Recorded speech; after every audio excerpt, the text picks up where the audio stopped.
Hello बच्चों, स्वागत है आपका न्यू कैरियर इंस्टीट्यूट के इस यूट्यूब चैनल पर।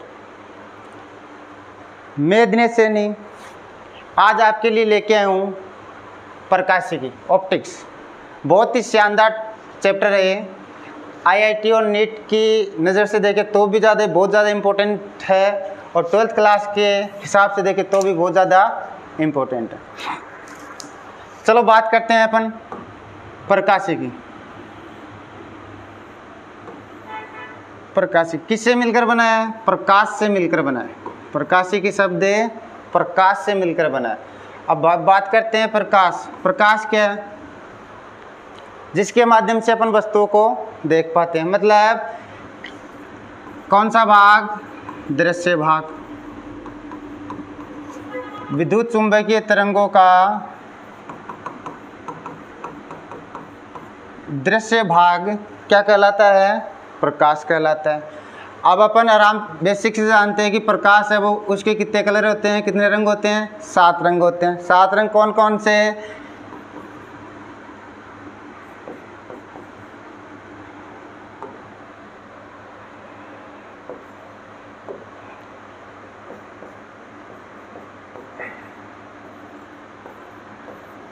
Red, orange, yellow, green, blue, Indigo और वायलेट। ये जो ऊपर का कलर है रेड वाला, इसके अप्रोक्सीमेट जो तरंग दैर्घ्य होती है वो कितनी होती है? 7500 एंगस्ट्रॉन। ये जो वॉयलेट नीचे वाली तरंग दैर्घ्य होती है इसकी अप्रोक्सीमेट तरंग दैर्घ्य होती है अप्रोक्सीमेट 3500 एंगस्ट्रॉन। तो यहाँ से यदि ये कौन सा पार्ट है विद्युत चुंबकीय तरंगों का? ये दृश्य भाग है। तो यहाँ से अपन क्या बोल सकते हैं प्रकाश की डेफिनेशन कि दृश्य भाग 7500 एंगस्ट्रॉन से लेकर 3500 एंगस्ट्रॉन के बीच का जो भाग होता है उसको अपन प्रकाश कह सकते हैं। अब बात करते हैं प्रकाशिकी की। प्रकाशिकी कितने प्रकार की होती है?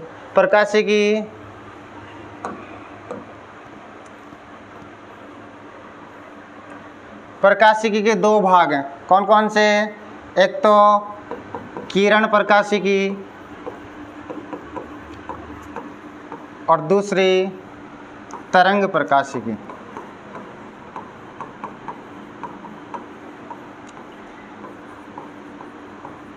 वेव ऑप्टिक्स, एक है रे ऑप्टिक्स।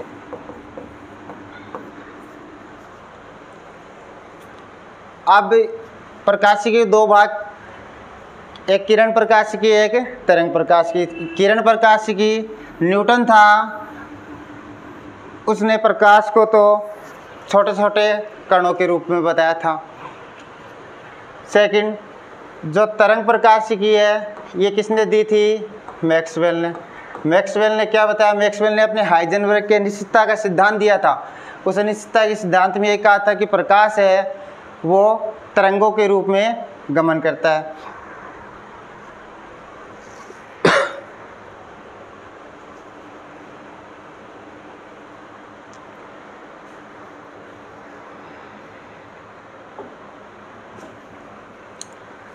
अब आगे अपन बात करते हैं। पहला अपना पार्ट है किरण प्रकाशिकी। तो किरण प्रकाशिकी से अपन चलते हैं।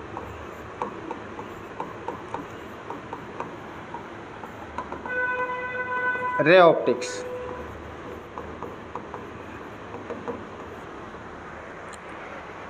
इस पूरे के पूरा का पूरा चैप्टर है। इस पूरे के पूरे चैप्टर में अपन प्रकाश को कैसे पढ़ेंगे? किरण के रूप में पढ़ेंगे कि प्रकाश एक किरणों के रूप में गमन करता है। यहाँ अपन पढ़ने वाले हैं कि जो बिंब होता है उस पे ऑब्जेक्ट प्रकाश आपतित होगा तो वो अपन को दिखाई देगा कि नहीं देगा। परावर्तन पढ़ेंगे, अपवर्तन पढ़ेंगे,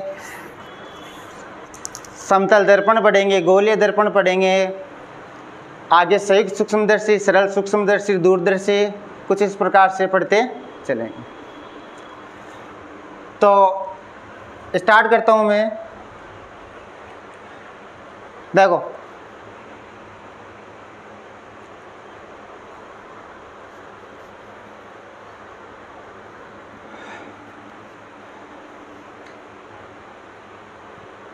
पहली कंडीशन अपनी, मान लेते हैं कोई अपना ऑब्जेक्ट है। ऑब्जेक्ट क्या है अपना, ये जो ए बी मैंने क्या बता दिया, ऑब्जेक्ट बता दिया। अब कोई प्रकाश की किरण, कोई सूर्य या कोई भी सोर्स से आने वाली प्रकाश की किरण इस ऑब्जेक्ट पे यदि आपतित हो रही है, इंसिडेंट हो रही है, ये मान लो उस प्रकाश की आपतित किरण उसका 100% किसी ऑब्जेक्ट पे इंसिडेंस हो रही है। यहाँ टकराने के बाद यदि ये ऑब्जेक्ट उसमें से कुछ पार्ट, कुछ हिस्सा उसका यहाँ पे अपने पास रख लेता है, बाकी की क्या कर देता है, रिफ्लेक्ट कर देता है, बाकी की रिफ्लेक्ट कर देगा, मतलब ये अपने पास कुछ ना कुछ रख रहा है, इसलिए ये वाला ऑब्जेक्ट अपन देख पाएंगे, ये वाला ऑब्जेक्ट अपन को विजिबल लगेगा। सेकंड कंडीशन क्या है अपनी डी वाली, कि वही ऑब्जेक्ट है, यदि उस ऑब्जेक्ट पे आने वाली रे 100% पूरी की पूरी वो क्या कर दे, रिफ्लेक्ट कर दे, पूरी की पूरी रिफ्लेक्ट कर दिया, 100% आई, 100% वापस चली गई। इस ऑब्जेक्ट ने कुछ ही नहीं रखा, तो ये वाला ऑब्जेक्ट अपन देख नहीं सकते, नॉट विजिबल। थर्ड कंडीशन, यदि इंसिडेंट जो रे है 100% पूरा का पूरा ऑब्जेक्ट क्या कर ले, उसको अवशोषित कर ले, एब्जॉर्व कर ले, रिफ्लेक्ट कुछ नहीं करे, तो उस टाइम पे वो वाला ऑब्जेक्ट अपन को कैसा दिखाई देगा, ब्लैक दिखाई देगा। फोर्थ कंडीशन, ये जो ऑब्जेक्ट है इस पे आने वाली रे ऑब्जेक्ट कैसा, यदि ये सरफेस है कैसी हो, खुरदरी हो, सरफेस कैसी हो, सरफेस खुरदरी होगी, तो ये जो यहाँ इंसिडेंस होने के बाद ये जो प्रकाश होगा वो पूरा का पूरा फैल जाएगा, तो मतलब अपन को वो कैसा है, दिखाई भी देगा, ऑब्जेक्ट अपन को दिखाई देगा। फिफ्थ कंडीशन, यदि अपना ऑब्जेक्ट कैसा हो, स्मूथ हो, चिकना हो, तो उस पे आने वाली जो आपतित किरण है वो यहाँ टकराने के बाद पूरी की पूरी चली जाएगी और अपन को वो ऑब्जेक्ट दिखाई नहीं देगा। तो मैंने 5 कंडीशन बताई आपको। एक, अगर किसी ऑब्जेक्ट पे आने वाली आपतित किरण कुछ अंश अपने पास रख ले ऑब्जेक्ट, बाकी का उसको रिफ्लेक्ट कर दे, कुछ अंश रखेगा तो वो अपन को दिखाई देगा। सेकंड कंडीशन, यदि आने वाली प्रकाश की किरण है वो पूरी की पूरी कर दे रिफ्लेक्ट, तो वो ऑब्जेक्ट अपन देख नहीं पाएंगे। थर्ड कंडीशन, यदि आने वाली किरण पूरी की पूरी ऑब्जेक्ट एब्जॉर्ब कर ले तो वो वाला अपन को ऑब्जेक्ट ब्लैक दिखाई देगा। फोर्थ कंडीशन, यदि अपना ऑब्जेक्ट या जो सरफेस है वो खुरदरी हो, रफ हो, तो उस पर जो प्रकाश आपतित होगा तो वो उसको फैला देगा, फिर भी अपन उस ऑब्जेक्ट को देख पाएंगे। फिफ्थ कंडीशन, यदि अपना ऑब्जेक्ट बहुत ही ज़्यादा स्मूथली हो, फ्रिक्शनलेस हो, ये जो सरफेस है बहुत ज़्यादा स्मूथ हो, चिकनी हो, फ्रिक्शनलेस हो, तब वो वाला ऑब्जेक्ट अपन देख नहीं पाएंगे। ये पांचों कंडीशन के पांचों डायग्राम्स के बारे में मैंने आपको एक्सप्लेन कर दिया।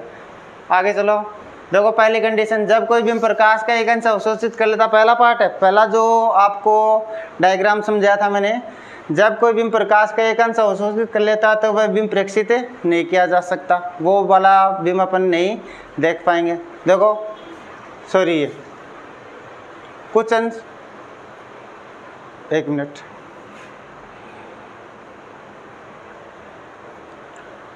कुछ अंश अवशोषित कर लेता तो वह बिंब प्रेक्षित किया जा सकता, वह देख सकते हैं, विजिबल एरिया में आएगा वो। सेकंड, जब कोई बिंब संपूर्ण प्रकाश को परावर्तित कर देता तो वह प्रेक्षित नहीं किया जा सकता। सेकंड डायग्राम, यदि कोई बिंब संपूर्ण प्रकाश अवशोषित कर लेता तो वह कैसा प्रतीत होता है, काला प्रतीत होता है, ये भी बताया था मैंने। फोर्थ, यदि जब खुरदरी सतह पर एक प्रकाश आपतित होता है तो वह उस प्रकाश को क्या कर देगा, बिखेर देगा, प्रकाश जब बिखर जाएगा फिर भी अपन उस बिंब को, ऑब्जेक्ट को प्रेक्षित कर पाएंगे। यदि कोई घर्षण सतह पर प्रकाश आपतित हो तो वह बिंब कभी भी प्रेक्षित नहीं किया जा सकता। अगर अपने सरफेस है या ऑब्जेक्ट है वो बहुत ही ज़्यादा स्मूथ हो तब अपन उस बिंब को कभी भी प्रेक्षित नहीं कर सकते। ये पांचों पॉइंट। आगे अपन बात करते हैं देखो कभी भी प्रकाश है या प्रकाश किरण है वो हमेशा प्रकाश किरण हमेशा बिंब से प्रेक्षक की ओर गतिशील करती है। जैसे एक एग्जांपल से समझाता हूँ, समझना। ये मान लो प्रकाश आ रहा है कहाँ से, किसी भी सोर्स से। ये कोई अपना क्या है, ऑब्जेक्ट है, और ये कौन है, ऑब्जर्वर है। तो प्रकाश किरण पहले तो ऑब्जेक्ट पे आएगी, ऑब्जेक्ट से कहाँ जाएगी, ऑब्जर्वर के पास। तो ये देखो पहले कंडीशन क्या है कि प्रकाश किरण हमेशा बिंब से प्रेक्षक की ओर गतिशील होती है। आई ऑब्जेक्ट से कहाँ गई, ऑब्जर्वर के पास। तो किस कहाँ से कहाँ जा रही है, ऑब्जेक्ट से बिंब से प्रेक्षक की ओर। सेकंड, बिंब को प्रकाश का द्वितीयक स्रोत भी कहा जा सकता है। देखो सेकंड कंडीशन, इस सोर्स से आई,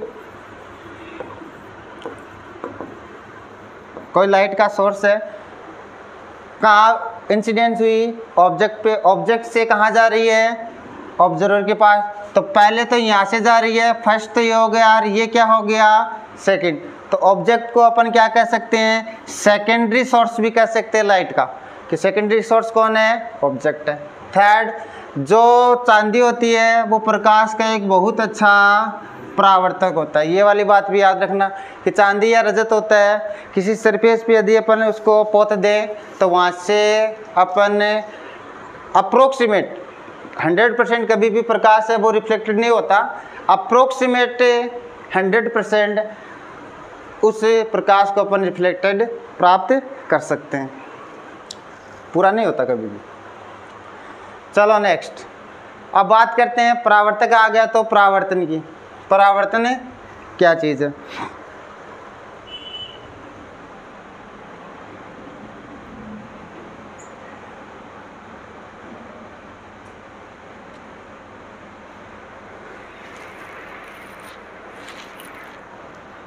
देखो मान लेते हैं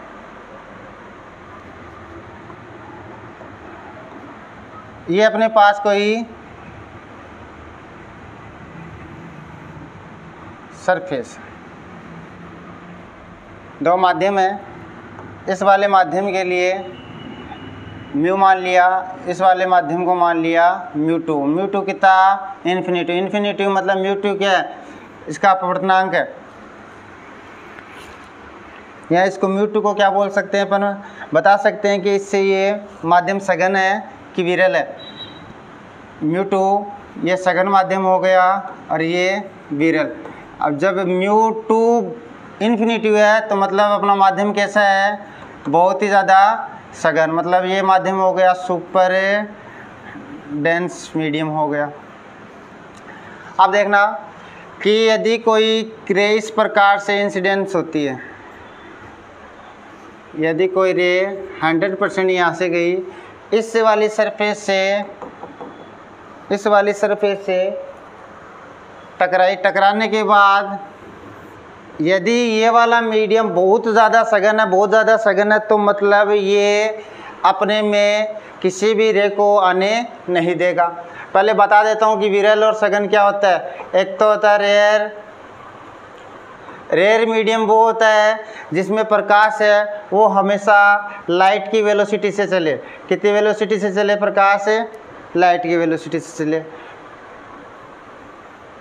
प्रकाश की वेलोसिटी कितनी होती है, 3 × 10⁸ मीटर पर सेकंड। अगर इस वाले स्पीड से वो चलता है तो मीडियम कैसा है, विरल है। यदि उसकी स्पीड कम हो रही है मतलब मीडियम कैसा आ गया अपने पास, सघन। यहाँ सघन मीडियम या डेंस माध्यम या डेंस मीडियम कौन सा होगा, जिसमें प्रकाश की स्पीड है वो कम हो जाए। तो देखो इसके लिए बहुत ज़्यादा इन्फिनिटी बता रहा है, बहुत ही ज़्यादा सुपर डेंस मीडियम है। सुपर डेंस मीडियम में कोई इंसिडेंट रे आई, यहाँ टकराने के बाद इस साइड जा रही है, बहुत ज़्यादा सघन है, मतलब ये अपने अंदर किसी भी रे को आने नहीं आने देगा। तो 99% ये अपन को यहाँ भेज देगा। अप्रोक्सीमेट जानी चाहिए थी ऐसी, अप्रोक्सीमेट 1% रे ये जो सरफेस है इसने या तो ये ऑब्जर्व कर लेगी या कुछ एक अंश है इसका वो आगे चला जाएगा। तो यहाँ से अपन परावर्तन की क्या डेफिनेशन बता सकते हैं कि कोई रे किसी सरफेस पे आने के बाद, इंसिडेंस होने के बाद पूरी की पूरी उसी मीडियम में वापस से चली जाए। देखो कोई रे रेयर मीडियम से आई और रेयर मीडियम में ही वापस जा रही है, पूरी की पूरी रिफ्लेक्ट नहीं होगी कभी भी। रेयर मीडियम से आई, रेयर मीडियम में ही वापस जा रही है। तो यहाँ से अपन परावर्तन की वापस से बता रहा हूँ, परावर्तन की क्या डेफिनेशन बताएंगे कि कोई इंसिडेंस रे किसी सरफेस से टकराने के बाद उसी मीडियम में या रेयर मीडियम में वापस से चली जाती है तो उसको कहते हैं अपने परावर्तन। चलो आगे, सेकंड आगे देखो नोट डाल के। परावर्तन में प्रकाश की जो चाल होती है, पहला पॉइंट क्या है, परावर्तन में प्रकाश की चाल व तीव्रता है वो कैसी रहती है, अपरिवर्तित रहती है।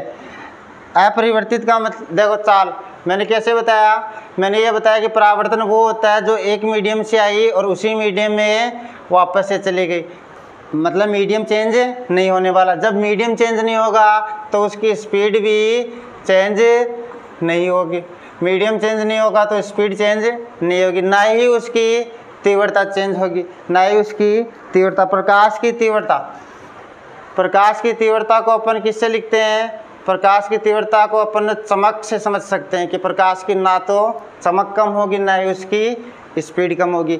अरे ये भी मैंने बताया आपको सेकंड कि परावर्तन कभी भी 100% प्राप्त नहीं किया जा सकता। देखो पीछे वाला डायग्राम में मैंने आपको पीछे समझाया कि 99% ही लिया था मैंने, 1% नहीं लिया था, क्योंकि परावर्तन है वो कभी भी 100% प्राप्त नहीं किया जा सकता। चाहे जो अपने पास रिफ्लेक्टेड सरफेस है वो चाहे कैसा भी हो, वे ये वाला पॉसिबल नहीं है 100%। आगे देखो परावर्तन के नियम। परावर्तन का नियम, पहला नियम क्या कहता है परावर्तन का, जो आपतित किरण ये वाली इंसिडेंस रे, परावर्तित किरण ये जो रे रिफ्लेक्टेड रे, और एक यहाँ बनाते हैं अपन अभिलंब। जैसे ये कोइंसिडेंस रे जिस बिंदु पर इंसिडेंस होती है उसको बोलते हैं इंसिडेंट पॉइंट, और इंसिडेंट पॉइंट पे अपन एक नॉर्मल बनाते हैं, इसको कहते हैं अपन अभिलंब, और यहाँ से वो इस प्रकार से रिफ्लेक्टेड हो जाती है। अभिलंब और आपतित किरण के बीच में बनने वाला एंगल है आपतन कोण, कोण आई। परावर्तित किरण और अभिलंब के बीच बनने वाला एंगल कोण आर। अब इसने क्या बताया कि जो इंसिडेंस रे, रिफ्लेक्टेड रे और ये जो नॉर्मल, ये तीनों एक ही तल में स्थित होते हैं या एक ही सरफेस में रहते हैं। सेकंड, जो आपतन कोण तथा परावर्तन कोण बताया वो दोनों आपस में बराबर होते हैं कि कोण आई बराबर होगा कोण आर के। ये दो इसके नियम है। देखना इसको, इस डायग्राम को समझना आराम से। देखो कोई रे इस प्रकार से आई, टेप लगा लो इनको।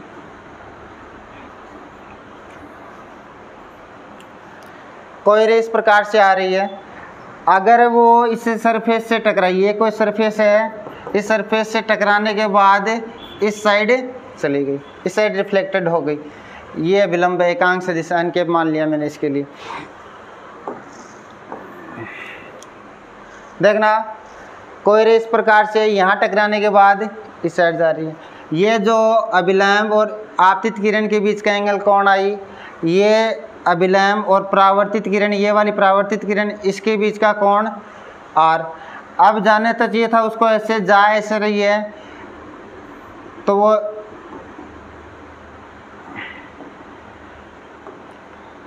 इतने एंगल से क्या हो गई, विचलित हो गई। इसको तो बोलते हैं अपन विचलित या विचलन कोण। और अगर ये यहाँ से लेके यहाँ तक का एंगल देखें अपन, अभिलंब और EI के मध्य का एंगल देखें, ये कितना होगा 180 माइनस का I, ये वाला कम हो जाएगा, पूरा टोटल 180, I कम कर दिया तो यहाँ से लेके यहाँ तक का अपन को मिल गया। देखो आगे अपन बात करते हैं EI डॉट N की। इसको अपन सॉल्व करेंगे। फर्स्ट लॉ क्या कहता है अपन को, फर्स्ट लॉ के अकॉर्डिंग देखना फर्स्ट लॉ क्या कहता है अपन को कि ये तीनों अभिलंब, आपतित किरण और परावर्तित किरण तीनों एक ही सरफेस में, एक ही तल में है। तो फर्स्ट लॉ के अकॉर्डिंग अपन क्या कह देंगे कि E I cross N cap dot E R, इन तीनों का मल्टीपल कितना होना चाहिए, 0 होना चाहिए। यहाँ इसको आगे बढ़ा के अपन क्या लिख सकते हैं, E I cross E R dot E N equals to 0, sorry N cap equals to 0। ये तो फर्स्ट लॉ है। अब देखो इसको क्या, इसको सोल्व कर सकते हैं अपन ई आई और एन कैप। जब अपन इसको सॉल्व करेंगे तो क्या लिखेंगे, ई आई का मॉड एन कैप का mod into cos theta. Theta कितना, आई और एन के बीच में, ई आई और एन के बीच में, ई आई और एन के बीच का एंगल कितना है, ई आई और एन, ई आई ये वाला, एन ये वाला, एंगल कितना 180 माइनस आई।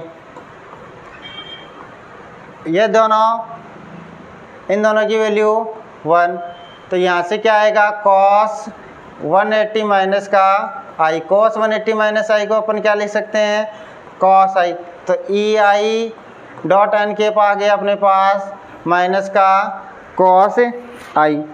इसी प्रकार ई आर और एन कैप निकालेंगे तो क्या लिखेंगे उसको, ई आर का मॉड एन कैप का मॉड इंटू कॉस, दोनों के बीच का एंगल कितना है, एन और आर के बीच का एंगल है आर, तो कॉस आर। इन दोनों की वैल्यू फिर से 1, तो यहाँ से E R dot N cap क्या हो जाएगा, कॉस आर।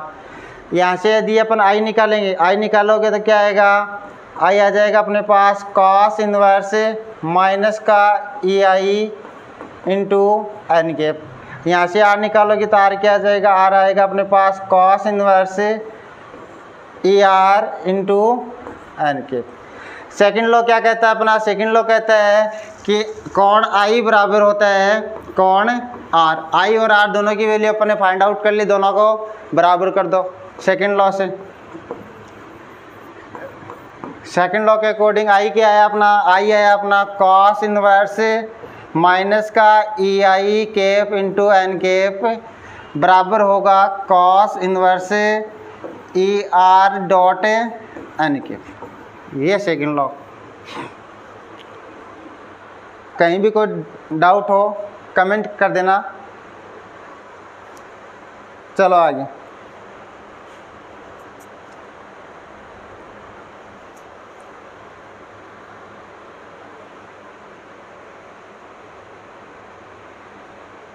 अब देखो क्वेश्चन है एक, क्वेश्चन क्या अपना, एक प्रकाश एक समतल दर्पण पर ई आई, ये ई आई है, इसके कंपोनेंट दे रखी है अपन को हाफ आई कैप लगा लेना, माइनस का 3/2 √3/2 जे कैप के अनुदिश आपतित है तथा E R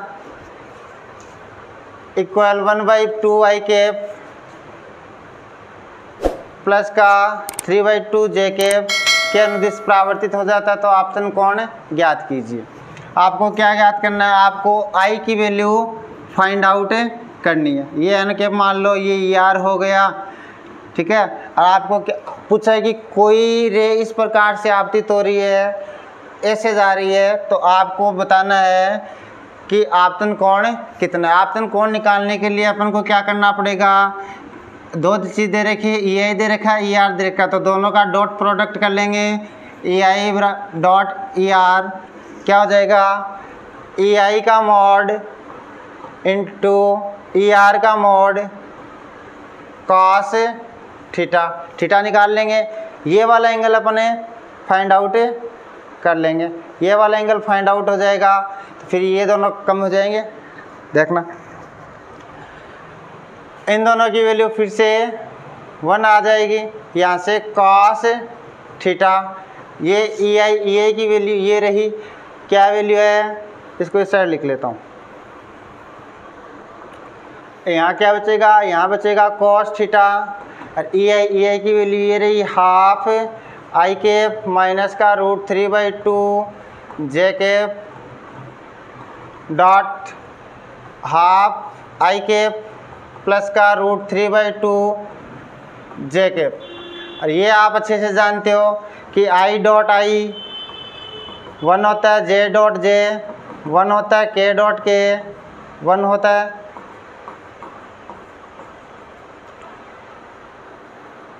I dot J, 0 होता है जे डॉट के, 0 होता है के डॉट आई, 0 होता है। 11th क्लास में आपने अच्छे से पढ़ रखे हैं। तो देखो पहले आई को आई से मल्टीप्लाई करेंगे, हाफ इंटू हाफ 1/4, आई इंटू आई 1, फिर इसको इससे करेंगे 1/2 इंटू 3 प्लस का रूट 3/2, और आई इंटू जे करते ही 0, तो पूरी टर्म में 0, मतलब आई से और जे से, ये प्लस और ये माइनस, ये sorry minus in plus, minus √3 को √3 से करेंगे 3, 2/2 इंटू 2 4 बराबर क्या है इस साइड कॉस थीटा। यहाँ अपन इसको क्या लिख सकते हैं, कॉस थीटा बराबर कितना आ गया माइनस का हाफ। यहाँ से थीटा निकाल लेंगे, थीटा क्या आएगा कॉस इनवर्स माइनस का हाफ। यहाँ से थीटा आ गया अपने पास, कॉस में माइनस हाफ वैल्यू किसकी आती है, कितने डिग्री पे आती है 120 डिग्री पे आती है। ये वाला एंगल अपन को मिल गया, ये वाला एंगल अपन को मिल गया 120 डिग्री। अगर ये वाला 120 है तो ये अपन जानते हैं ये तो आर और ये आई, और आई बराबर क्या होता है आर होता है। तो इसको अपन क्या लिख सकते हैं, आई निकालने के लिए आई हो जाएगा 180 माइनस का 180, यहाँ से 2i कर लो, आर आई प्लस आई, इसको भी आई मानेंगे तो आई प्लस आई, 180 माइनस का 120, ये कम कर देंगे तो ये दोनों एंगल आ जाएंगे, ये बराबर हैं दोनों के। तो यहाँ से आई आ जाएगा 60, 2i इक्वल्स टू 60, यहाँ से आई आ जाएगा अपने पास 30 डिग्री। जो इंसिडेंस रे है या जो एंगल है ये 30 डिग्री का हो जाएगा और ये वाला 30 डिग्री का, और ये जो विचलन कोण है वो आ गया अपने पास 120 डिग्री। चलो आगे,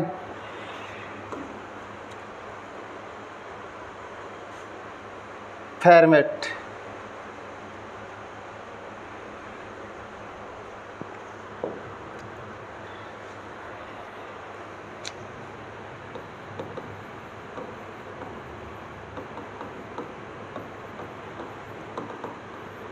फेरमेट से लो। अब फेरमेट ने क्या बताया प्रकाश के लिए, फेरमेट ने यह बताया कि प्रकाश एक बिंदु से दूसरे बिंदु तक जाने के लिए हमेशा उस पथ का चयन करता है जिसमें उसको कम से कम डिस्टेंस कवर करनी पड़े, या कम से कम टाइम लगे, या फिर ज़्यादा से ज़्यादा लगे। मान लो एक बिंदु एक बिंदु तो ये रहा, एक बिंदु ये रहा, यहाँ जाने के अपने पास मल्टीपल रास्ते हैं, बहुत सारे रास्ते हैं अपने पास। तो प्रकाश हमेशा उस पथ को चूज करेगा या उस पथ को देखेगा जिसमें से उसको जाने में कम से कम टाइम या कम से कम डिस्टेंस उसको कवर करनी पड़े। तो देखो इस चीज़ को, मान लो एक प्रकाश, एक बिंदु यहाँ है ए और एक यहाँ है बी। प्रकाश को ए से बी जाना है, प्रकाश को ए से बी जाएगा तो वो या तो ऐसे जाएगा, ऐसे बी, कोई दिक्कत नहीं, या यहाँ पे इंसिडेंस होने के बाद यहाँ रिफ्लेक्टेड होने के बाद ऐसे जाएगा। इस वाले डायग्राम से देखते हैं अपन,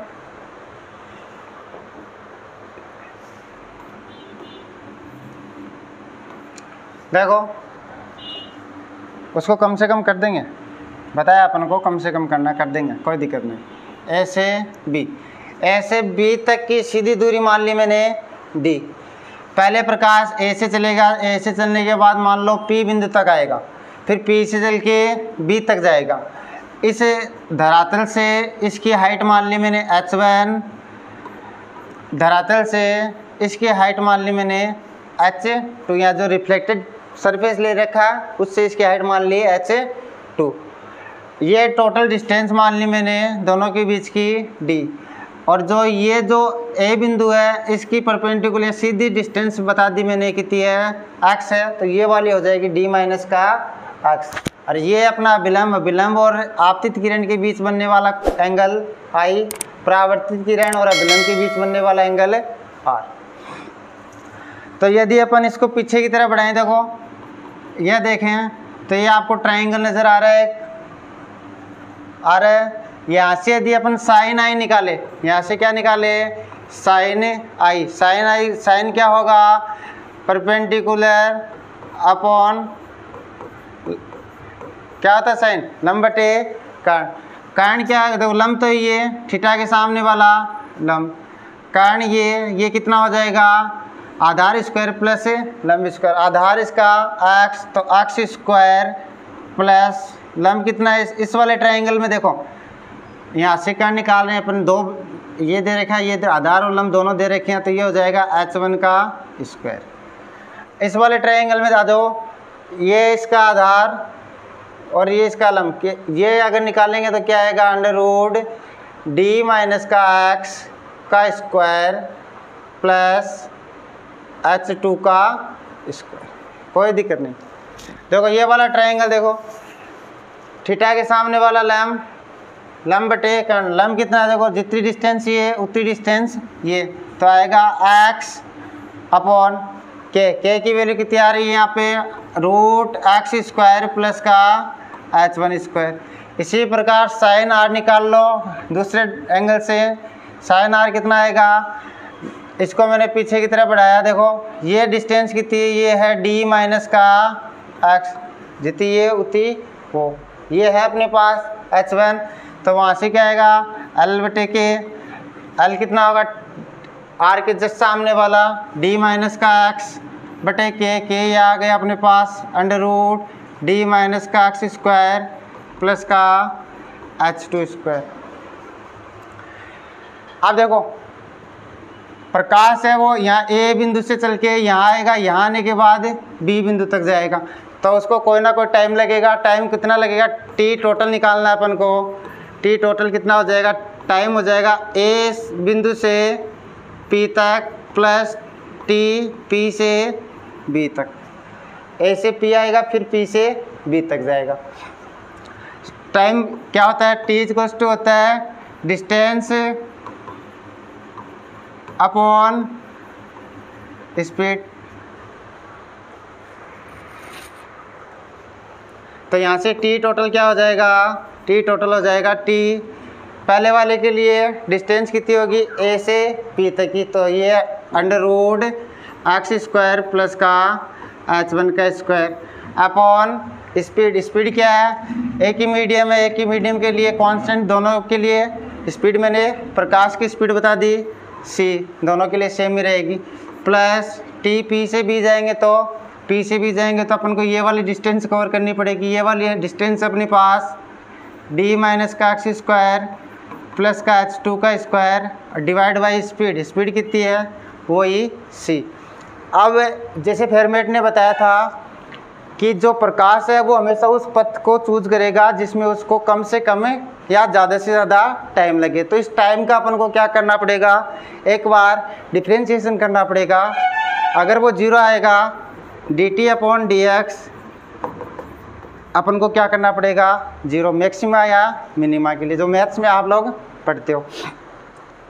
आ जाओ कर ले इसका डिफ्रेंशिएशन। तो dt अपॉन dx करेंगे, क्या होगा, ये 1 अपॉन सी, दोनों में कांस्टेंट बाहर निकाल लिया मैंने। पहले वाले का डिफ्रेंशिएशन क्या होगा, अंडर रूट क्या होता है 1 upon 2 under root as it is x1 का स्क्वायर, सॉरी x है, प्लस h1 का स्क्वायर।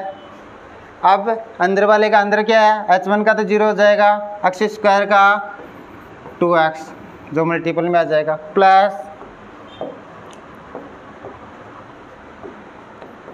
इसका करेंगे 1 upon 2 under root as it is D minus का x का स्क्वायर प्लस h2 का स्क्वायर। अंदर चलेंगे h2 का जीरो, d माइनस x का करेंगे तो 2 इंटू डी माइनस का x माइनस x का हो जाएगा माइनस का 1, और किसके बराबर आएगा, जीरो के बराबर आएगा। इस c को जीरो के साथ भेज दिया, जीरो हो गया, इस 2 से ये 2 कैंसिल, इस 2 से ये 2 वाला 2 कैंसिल, तो देखो अपने पास क्या आएगा,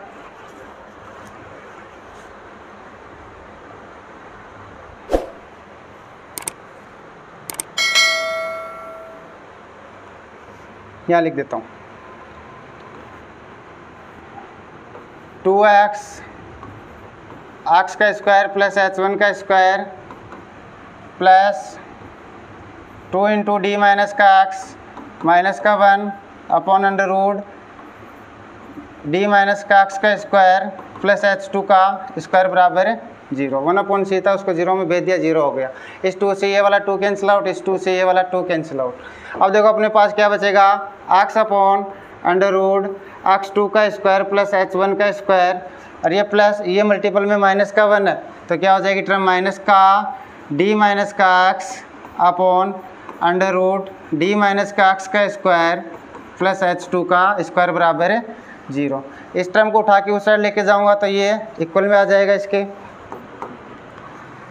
अब ये वाला ट्रायंगल देखो,